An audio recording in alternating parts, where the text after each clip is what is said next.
bandhiga barnaamij wax iftiimiya.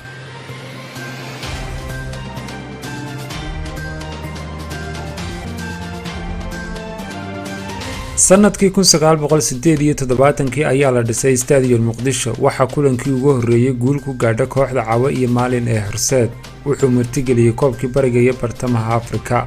mar kale waxaa la xasuustaa inuu ahaa garoonkii lagu qabtay ciyaartii adkayd ee dhex martay xulalkii Soomaaliya iyo Nigeria, xilli xulkii Soomaaliya looga badiyay 1-0 guusha ku raacday xulkii martida ahaa ee Nigeria. Muqdisho Stadium ayaa magaca sida weyn uu caanka ku ahaa ayaa ah tuuladii sportska, isagoo ku kasbaday baaxadda uu ku fadhiyo oo lagu qaban jiray tartamada kubadda cagta, kubadda kolayga, dhanka dabaasha, dhanka feerka, dhanka orodka, dhanka qori isku dhiibadka, xusitaanka maalmaha xurriyadda, iyadoo ay u dheerayd xuska maalmaha labada ciidood ee Islaamka waa Ciidul Adxa iyo Ciidul Fidri. waxaa dhisay injineero waddanka Shiinaha u dhashay oo isla maalgelinta ay lahayd dowladda Shiinaha oo xiriir la lahayd dowladdii hanti-wadaagga ee Allah u naxariistay Generaal Maxamed Siyaad Barre.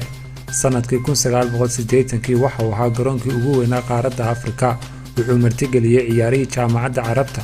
waxaan ka xusi karaa kulankii dhex maray xulalka Soomaaliya iyo Ciraaq, iyadoo Maxamed Ismaaciil uu wacdar ka dhigay kulankaasi, iyadoo ay ka soo xaadireen 46,000 oo qof oo Soomaali ah. sanadkii 1981 waxaa Stadium Muqdisho lagu qabtay banaanbax lagu taageerayay Maxamed Siyaad Barre, iyadoo hadalkii sanadkaasi laga qoray ee uu Stadium Muqdisho ka sheegay in Siyaad ayaa ahaa bari ka guur oo galbeedu guur.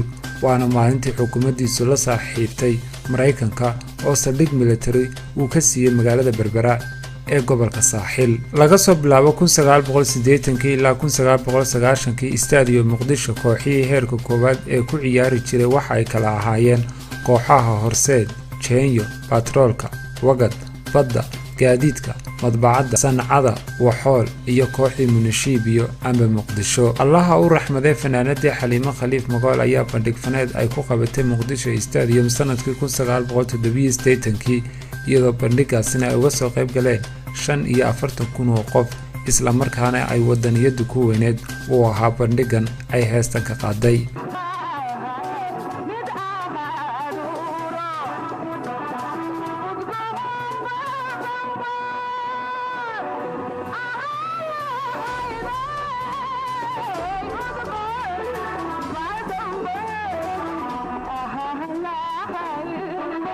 mar kale isla sanadkaasi 1987 Stadium Muqdisho waxa uu martigeliyay tartankii gobolada Soomaaliya oo uu wacdar ka dhigay allaha u naxariistay Jamaal Gadari oo gobolka Togdheer u ciyaarayay, xilli saaxiibkii Cabdixaaq oo gobolka Jubbada Hoose u ciyaarayay uu ka badiyay kulankii dhex maray labada gobol Jubbada Hoose iyo gobolka Togdheer. Stadium Muqdisho mar kale wuxuu sanadkii 1989 uu noqday in kumanaan dadweyne ah ay dhageystaan khudbaddii ugu dambeysay ee Maxamed Siyaad Barre uu ka jeediyo Stadium Muqdisho. waxaa xusid mudan in khudbad madaxweyne ka jeediyo Stadium Muqdisho bacda Maxamed Siyaad Barre ay ahayd khudbaddii madaxweyne Cabdiqaasim Salaad Xasan, isagoo sanadkii 2000 u jeediyay kumanaan qof oo uu kula hadlay Stadium Muqdisho xilli uu nabadda iyo wadajirka ummadda uga khudbadeynayay madaxweyne Cabdiqaasim Salaad Xasan. waxaa xigtay khudbaddii uu sanadkii 2004 uu jeediyay ra'iisul wasaarihii 11aad ee dalka Soomaaliya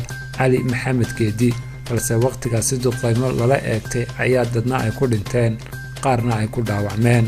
balse awooddii uu lahaa garoonkii lagu naanaysi jiray tuulada sportska amba tuulada ciyaaraha waxa ay burburtay markii dagaalada sokeeye ay ka dilaaceen dalka Soomaaliya. mar waxa uu hoy u noqday ciidankii ugu horeeyay ee nabad ilaalinta qaramada midoobay loogu soo diray dalka Soomaaliya, waana ciidankii Pakistan. waxaa xigtay inuu xarun u noqdo ciidamadii Xabashida.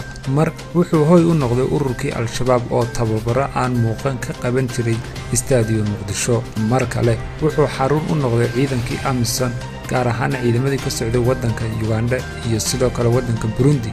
balse sanad iyo 4 bilood kadib dowladda Soomaaliya gacanteeda oo uu hadda ku jiro Stadium Muqdisho waa sidee tuulada sportsku. xukuumadda ra'iisul wasaaraha 19aad ee dalka Soomaaliya Xasan Cali Khayre iyo madaxweyne Maxamed Cabdullaahi Farmaajo labadooduba waa ay booqdeen Stadium Muqdisho xilliga ay Amisom ka baxeen garoonkaasi, isla markaana waxa ay ku dhawaaqeen barnaamijka isxilqaan oo lagu dhisayay garoonka Stadium Muqdisho. Haddaba waa sidee Stadium Muqdisho bacda bixitaanka ciidamada AMISOM iyo dib u hagaajinta xukuumadda Soomaaliya?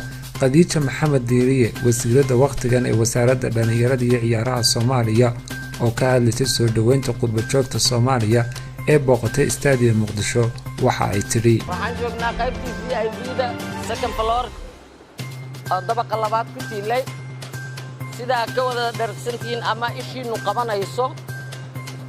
waa gabagabo intii loogu talagalay.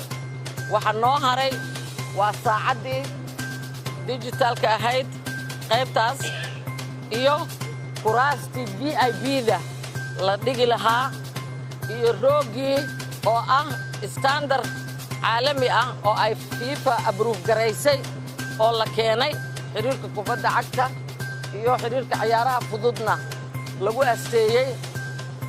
magaalada Muqdishona waxay soo gaarayaan 8 Janaayo haddii Allah awoodda la ogolaado.